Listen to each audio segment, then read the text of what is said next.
Folks, we're going to be picking up again today in Acts chapter 10. And I'm really looking forward to sharing this. I want to say one more thing, just how valuable you are. Some of you have texted, called, just praying for all of us, and we really appreciate it, and it's family. I want to say one other thing, something I thought of. This was the week that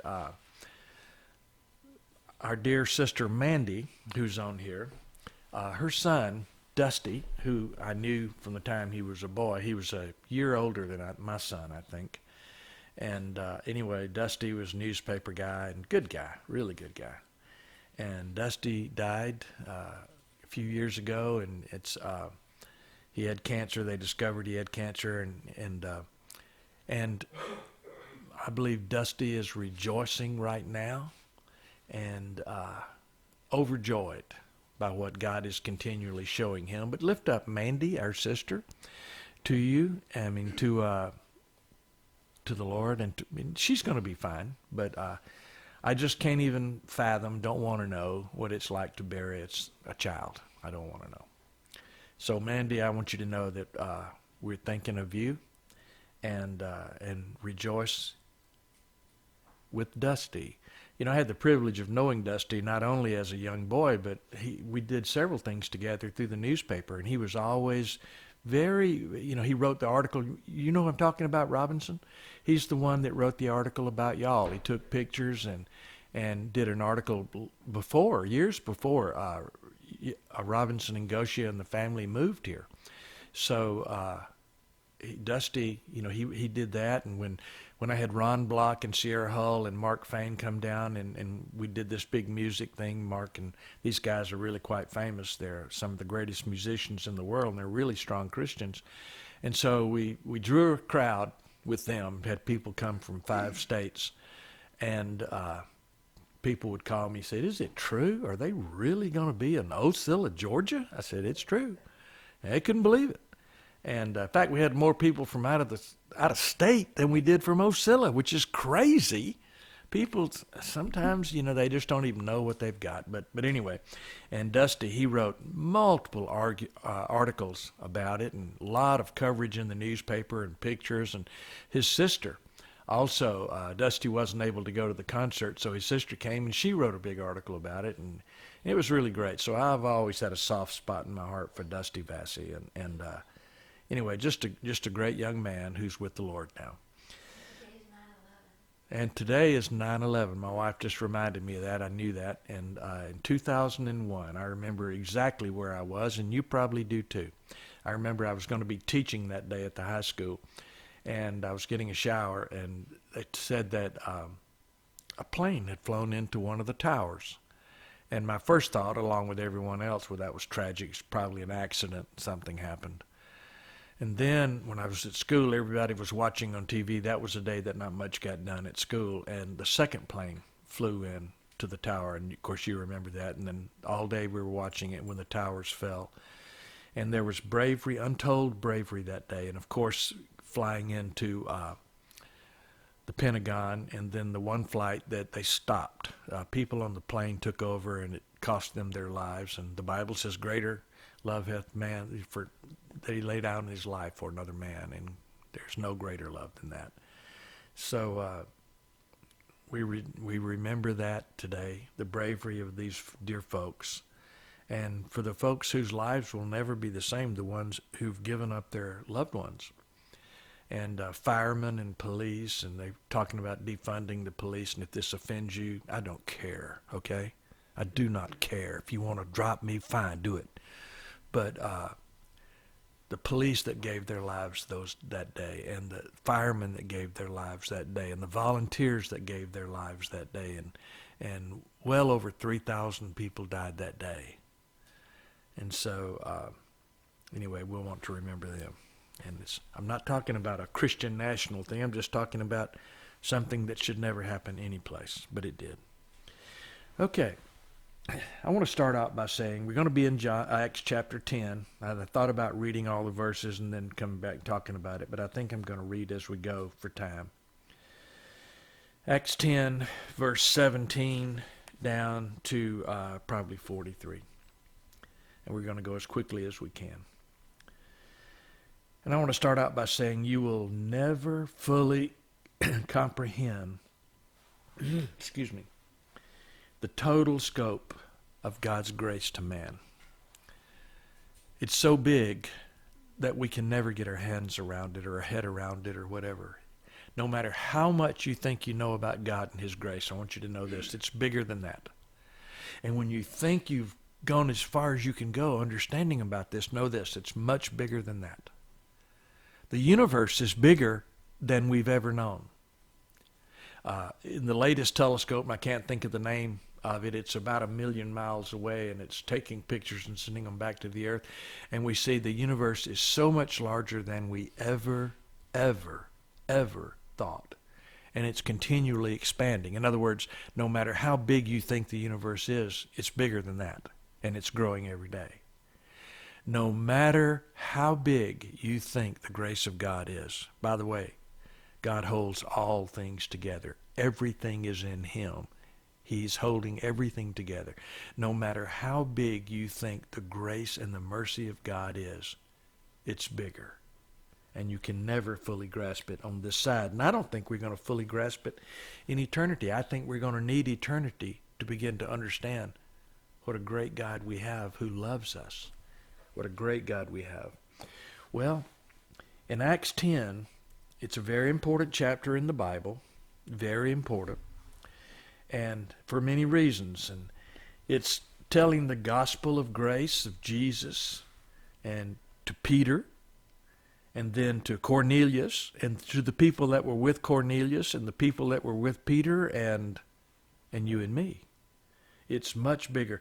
It's so big that it's not just for the Jews. It's for the Jews and the Greeks. And you say, well, what about everybody else? There isn't anybody else. To the Jewish mindset, if you weren't a Jew, you were a Greek. The word Gentile, that's the same way they would translate that. It literally means the nations. So this grace of God is for those that have been under the law and for those that have never heard the law. For those that have done all they could to keep the law, which is kind of silly because you can't. To those that don't know it exists and nothing to keep. The grace of God is bigger than we can imagine. The grace of God is for those under the law and for those who've never been under the law. And grace and law do not mix. Sometimes God is teaching me, believe it or not, to keep my mouth shut sometimes in situations. People will say things, well-meaning people. I'm talking about Christians. And they'll say some things and it sounds good. Oh yeah, it sounds really good. And it's about doing right, avoiding wrong. And they'll preach sometimes, they'll wax eloquent on these messages, not understanding that that's eating from the tree of the knowledge of good and evil is what got them in trouble in the first place. Trying to do right and avoid wrong, rather than knowing not only who He is, but knowing who we are in Him. As we continue to understand how big His love is for us, and that it has nothing to do with us, it changes the way we think about everything. It changes the way we think about ourselves. It changes the way we think about other people. It changes everything. Well, I want to recap a little bit where we were the last time we were in Acts, and we were Acts 1 down through 16, Acts 10, 1 down through 16. And we've seen how that God through an angel spoke to Cornelius and told him to send men to Joppa to Simon the tanner's house and get Peter. Now this is pretty specific instructions. Told him what city he was in. Caesarea by the sea is where he was. I've been there. Beautiful town. And then he told Peter that there was going to be somebody coming, but before he did that, he had some sheets come down from heaven, did it 3 times, and there were all kinds of animals on those sheets, and he told him to kill and eat. And Peter said, Lord, you know me. I've never eaten anything unclean. Do you see the comedy in this? Peter was telling the Lord what was clean and what wasn't. Can you imagine? You say, oh, no, I can't even imagine that. Hey, why not? You do it every day. So do I. And then finally the Lord said to an angel, said, don't say anything is unclean that I have said is holy. Ooh, threw the H word in there, holy. That means set apart. So he was talking to Cornelius at the same time he was talking to Peter about them coming together, and neither one of them knew the other one. I want to give you a little illustration, something that happened to us many years ago. I may not finish this today, and if I don't, so be it. Probably won't. But Johnny and I, with our, at the time, 3 children, we only had 3, Laura wasn't born yet. We were going to Athens, Georgia. We were coming from Little Rock, Arkansas, where we lived. And we were traveling, and we broke down. The transmission went out on the car. And we were able to limp back. We were about 60 miles outside of Little Rock, and we were on I-40. We were able to get back into town, and a dear friend of ours, a dear friend, and he didn't have any money either, but God told him to pay for our transmission, so we put it in the shop. They kept it a day, and put a new transmission in the car, and he paid for it. That was amazing. Didn't ask him to. God put it on his heart. Never forget that. And so the next day we were all joyous. We were going back home, going to Athens, to be with the family. And we got about 60 miles again, and this time there wasn't any limping back.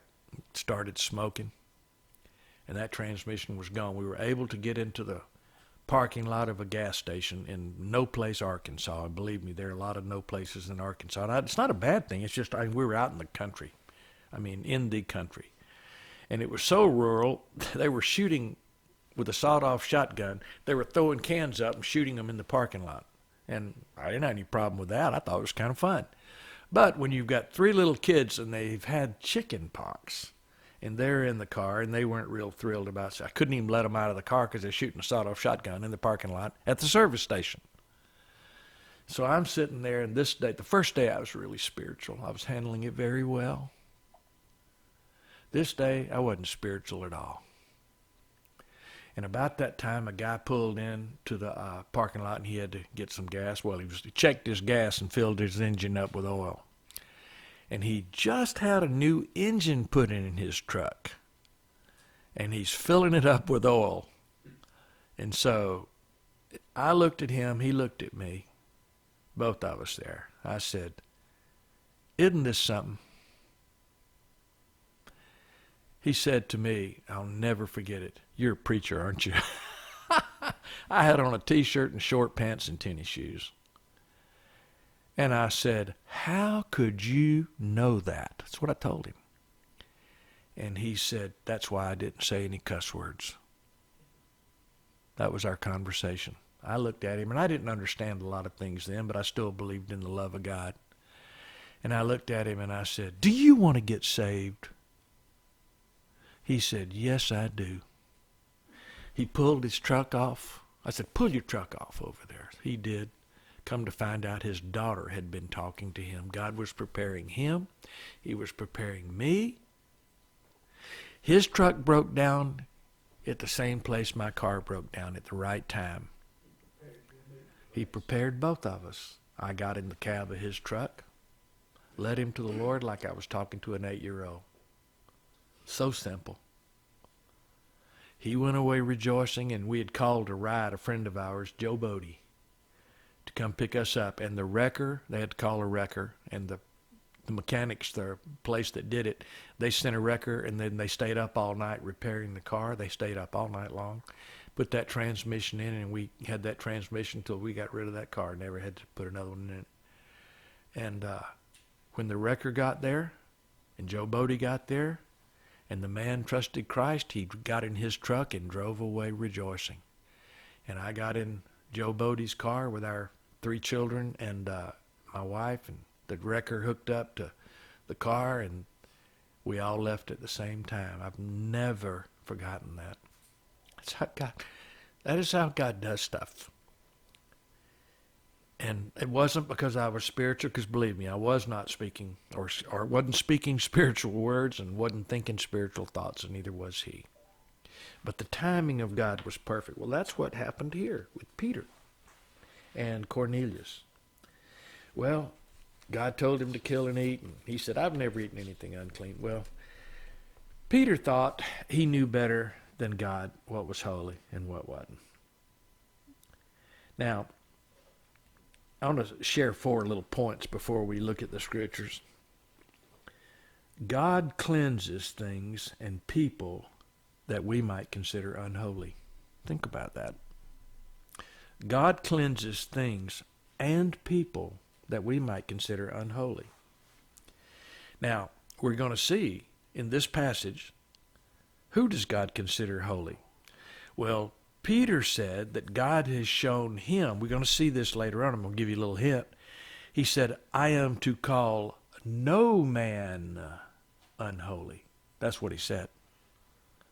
That would mean God has previously set apart all men for himself. You say, well, I don't believe that. Well, who are you going to believe? What you believe or what the scriptures say? Because that's what the scripture said. Does that mean that every man knows? No. Does that mean that every man has believed? No. Do they need to? Yes, of course they do, for their benefit. But from God's perspective, they were chosen before the foundation of the world, the universe, the cosmos. In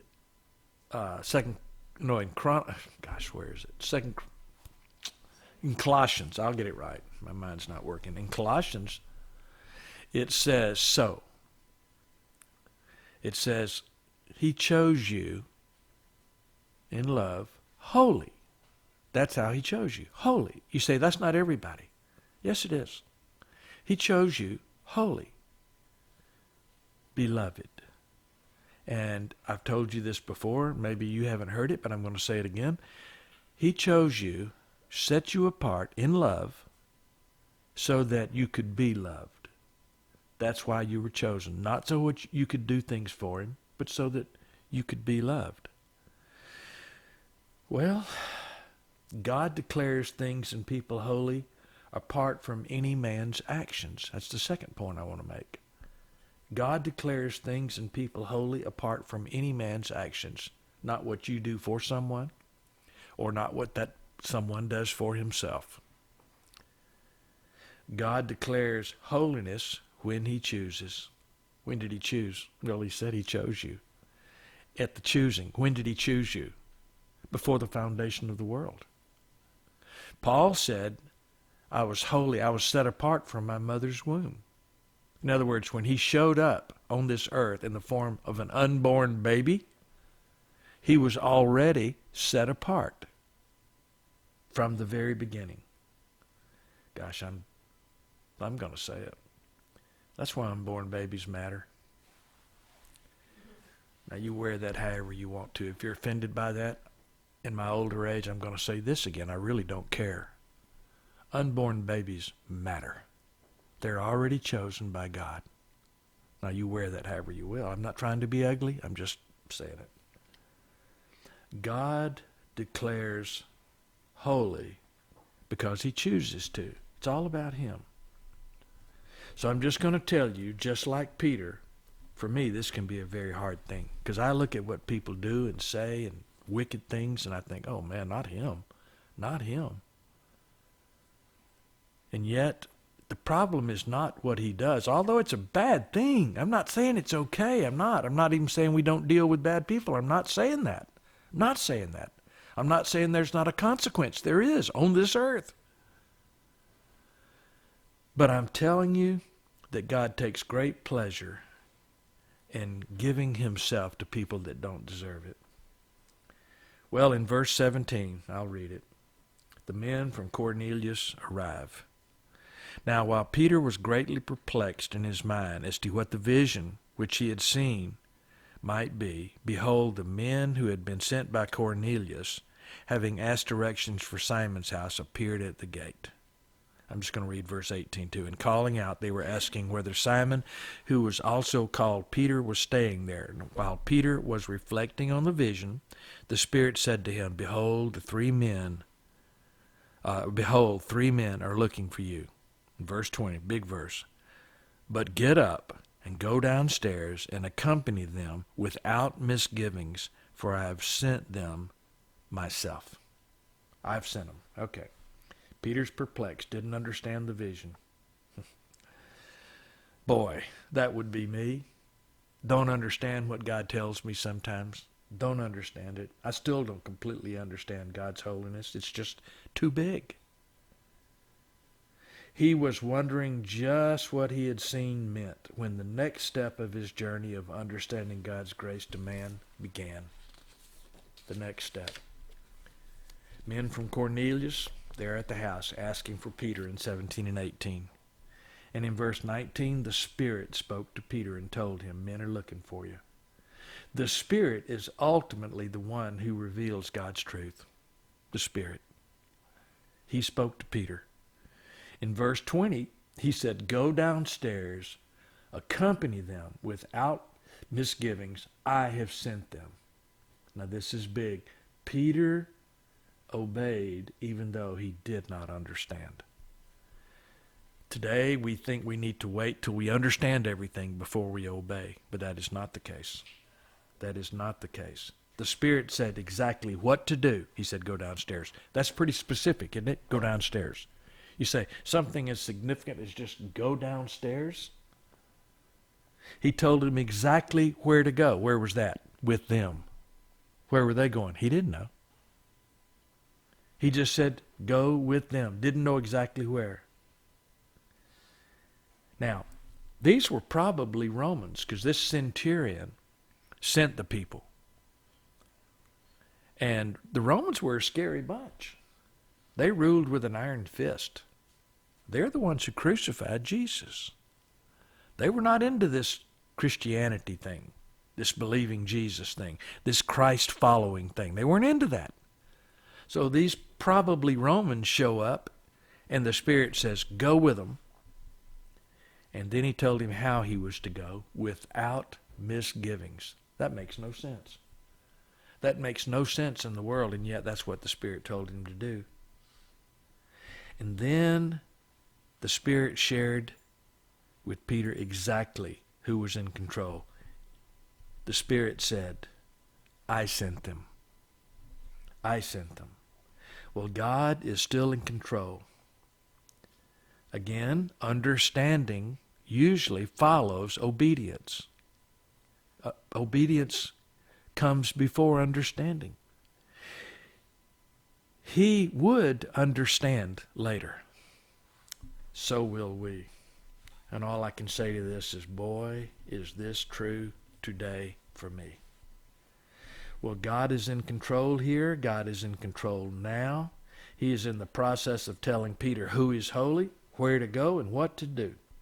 In other words, the one who thought he knew so much, Peter, the one who thought he knew so much about God and his grace, because he was staying with this tanner who tanned hides. That means he had to touch dead things, which made him unclean according to their religious law. But Peter said, I am so spiritual, I'm hanging out with somebody who's unclean. That doesn't make me unclean. That's what he thought. But it was so much bigger than that. When you think you understand grace, know this, you need to back up. Because grace is much bigger and much more, is much bigger than you could ever imagine. Well, he is being shown, not just told, that he is at the beginning of his journey in God's grace and not the end. Well, let me say this. We will never come to the end of our journey of understanding God's grace. God is in the process of showing me, that I am in the beginning of understanding God's grace. And I said understanding instead of believing here, because, you see, I believe God's grace even though I don't understand it. Does that make sense? I believe it even though I don't fully understand it. Well, even if I don't fully understand him and what he's doing and just how big this thing is, every time that we think that we have God just where we want him, in a place where we know all about him, he reveals something new, some new thing to us about himself that might cause us to come out of our comfort zone. And it might even scare us to death. Like when your dad died. If people, talking about Johnny Wynn, and I saw it, I saw what happened with him, who people would have said was an unbeliever. And I saw what happened with my grandfather, who people would have said is a believer. Now here's what I'm going to tell you. It was the same. In other words, God's grace goes to people that we don't think did it right. Would I say Johnny's dad's a believer? Absolutely, I would. Some people might have said that about Dusty, Mandy. Don't let it bother you. God's grace goes way farther than little minds will ever know. Well, in verse 21, Peter went down to the men and said, "Behold, I am the one you're looking for. What is the reason for which you have come?" He wanted to know why they'd come, and he kind of knows down deep in his heart, but he wants to know. And they said, "Cornelius, a centurion, a righteous and God-fearing man." You say he hadn't believed yet, hadn't prayed the prayer yet. How can he be righteous? It's because God declares man righteous based on what he did. He who knew no sin became sin so that we might become the righteousness of God in him. These quote-unquote unbelievers knew more than the believers did. A righteous and God-fearing man, well spoken of by the entire nation of the Jews, was divinely directed by a holy angel to send for you to come to his house and hear a message from you. So he invited them in and gave them lodging. Okay. Peter said, "I am the one. Why have you come?" And they said, "We're from Cornelius." Told him about him. And Peter invited them in and gave them lodging. Now this may not seem like a big deal, except the Jews and the Gentiles did not eat together. They did not fellowship together, and they certainly did not share lodging together. They did not do that according to the law. I've had people say, "Go out from among them, separate yourself." Aren't you glad Jesus didn't do that? Aren't you glad Jesus was known as the friend of sinners? Aren't you glad? Well, Peter's learning that God's grace, and I am too, is, and I put a colon after it because I'm going to list some things, bigger than he had thought. Peter's learning that God's grace is for more people than he had thought. And Peter's learning that God's grace, with each step of grace he was taking, the more ready he was becoming to grow in more of God's revelation of grace to him. So you take a step, and you're more ready to grow in grace. In verse 24, on the following day he entered Caesarea. Now Cornelius was waiting for them and had called together his relatives and close friends. When Peter entered, Cornelius met him and fell at his feet and worshipped him. But Peter raised him up, saying, "Stand up, I too am just a man." As he talked with him, he entered and found many people assembled. Verse 28, one of the biggest verses in the Bible, people. And he said to them, "You yourselves know how unlawful it is for a man who is a Jew to associate with a foreigner or to visit him. And yet God has shown me," here it is, God, notice this, God has shown me that I should not call any man unholy or unclean. Let that sink in a minute. That is why I came without even raising an objection when I was sent for. So I ask for what reason you've sent for me. Okay. God prepares us to share his grace God prepares others to receive his grace. That's what was going on. It's happened in my life. It's probably happened in your life. But it's all about God on both sides. It's all about God on both sides. God is still in total control, and his grace will go out and will be received. The only thing is, will you have the privilege of being part of it? God doesn't need you, but he wants you.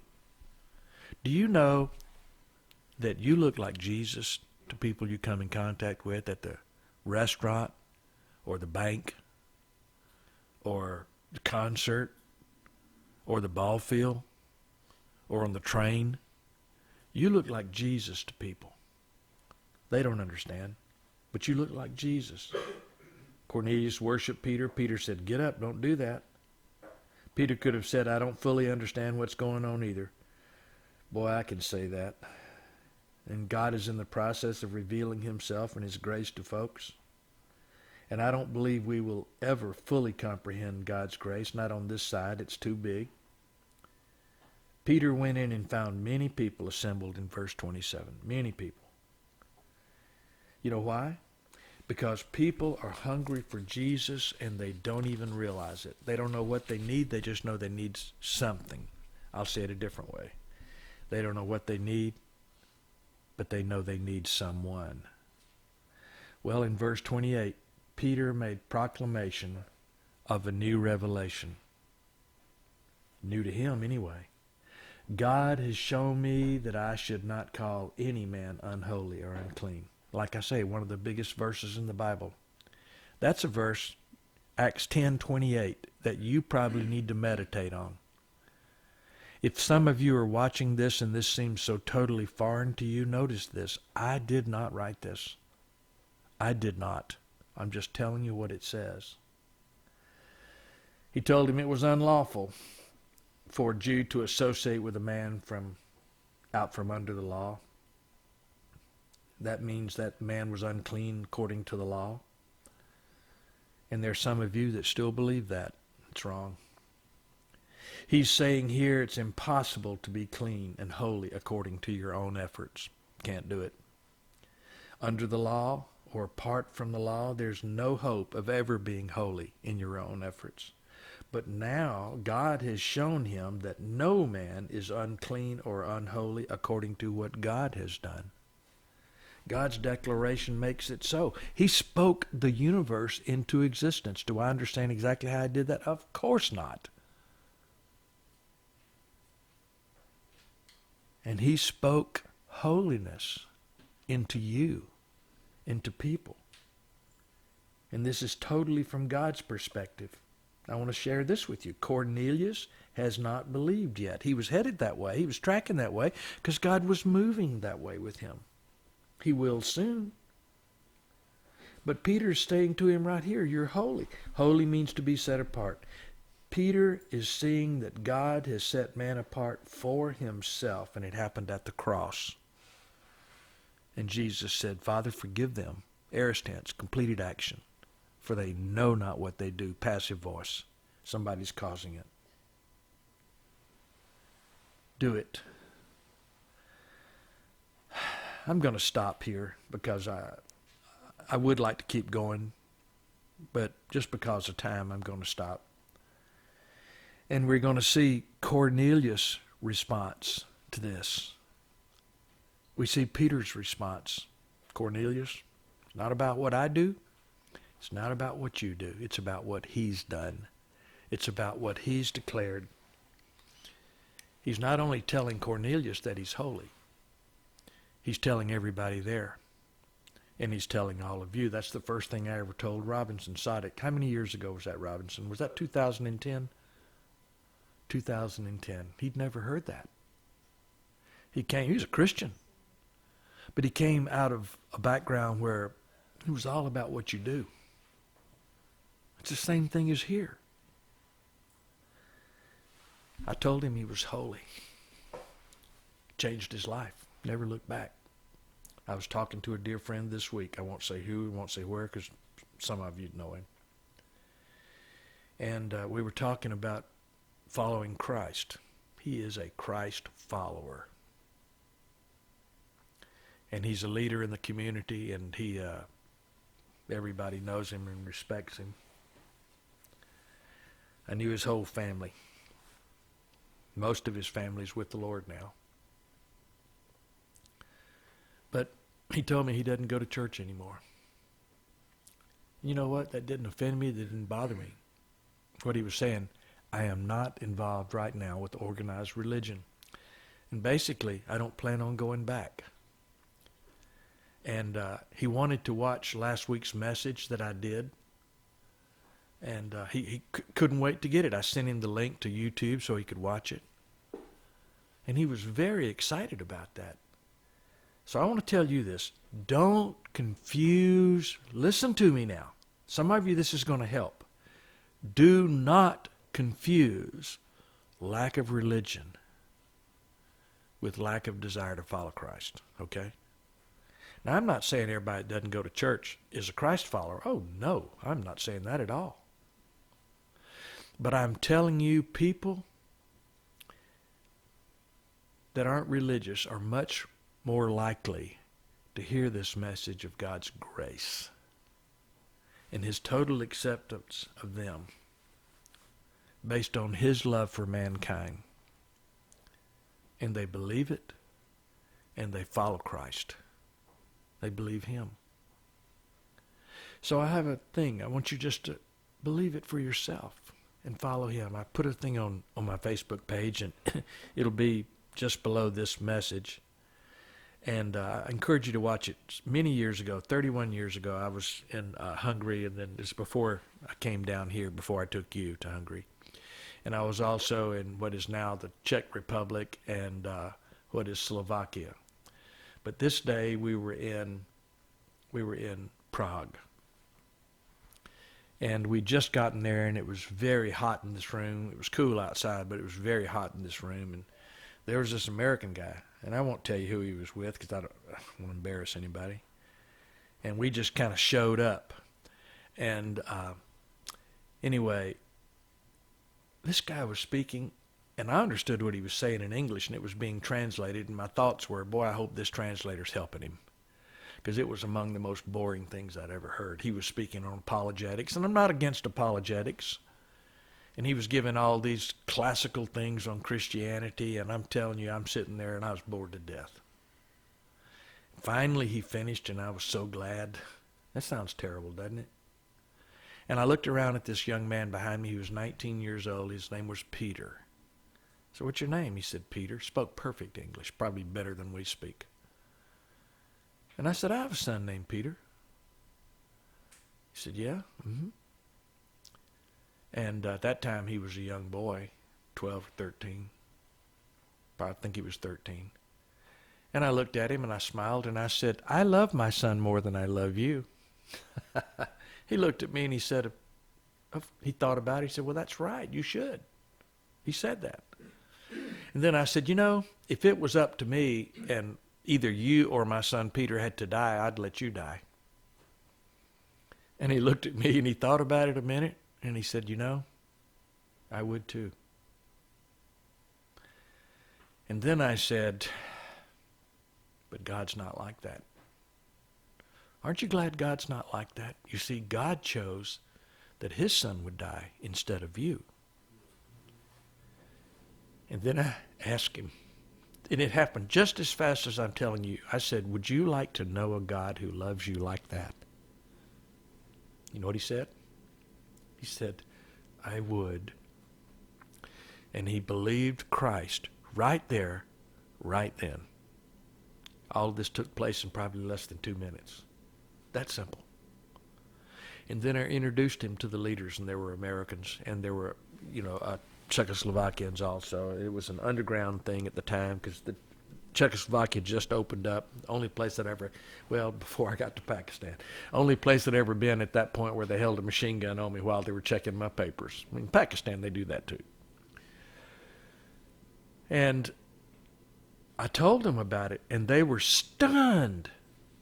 And they said, never has anyone believed Christ the first time they came to one of the meetings. And then I said, oh, really? Try telling them that Jesus loves them. And it was real quiet at that point. Nobody said anything, and I went away. Now, I think that's pretty cool. You say, well, you're so spiritual, Craig. You understood all this. Don't give me that. That came out of my mouth without planning. That was the Spirit of God talking. And he'll speak through you the same way.